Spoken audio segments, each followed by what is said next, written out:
dadka ku dhintay ceelafweyn inuu naxariista janno ka waraabiyo kuwa dhaawacayna in Ilaahay barkadayo waxaan leeyahay dhibaatada hala joojo dadka ka faa'iideysanaya dhibaatooyinka waa dadwada dhexdii isku degaana muddo 4 sanadood socotay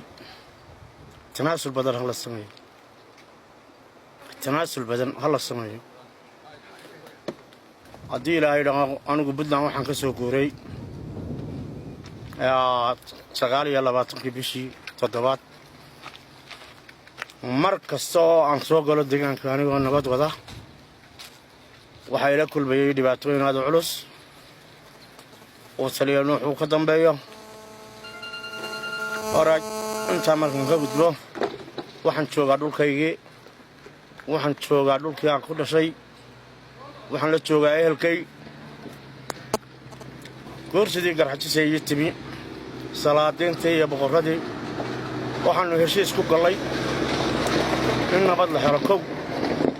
number 2 waxaanu heshiis ku galay in xabad joojin la sameeyo waxaanu heshiis ku galay in wada hadal la furo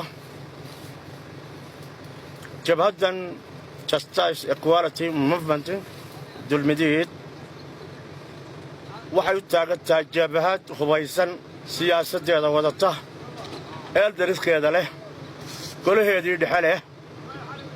ma aha qof qorta la soo qabanayo la hogaaminayo haddii ay laba baarti soo qaybsameen qaybina Hargeysa qabatay qaybina fadhido argaabo oo ay suurto galin waayeen arrintii aan ku ballanay qawaacib xumada ka iman doonta cid baa mas'uul ka noqon doonta haddii Allah yiraahdo in ka yar Cabdiraxmaan la yiraahdo ee suldaanka hore u aflagaadeynayay boqorada ee jaaliyada aflagaadeeyay aad baan jaaliyada uga xaalsinaya arrinta ma dhacayso mar dambe in arrimahaas yimaadaan ma dhacayso in boqor dambe la aflagaadeeyo waa sababtoo qofka garoon baagiisa la sheegi doona haddii Allah yiraahdo wuxuu ka shaqayn jiray wuxuu ahaan jiray dib loogu noqonayaa waxaan u qabaa inuu fashilmayo maadaama ay laba qaybood u qaybsameen maadaama inuu xirsigani halkan fadhiyo inuu xirsigani I don't know inuu wasiirtiifa yahay anigu ma garanayo anigu suldaan baa ku ogaa laakiin arrimaha siyaasiga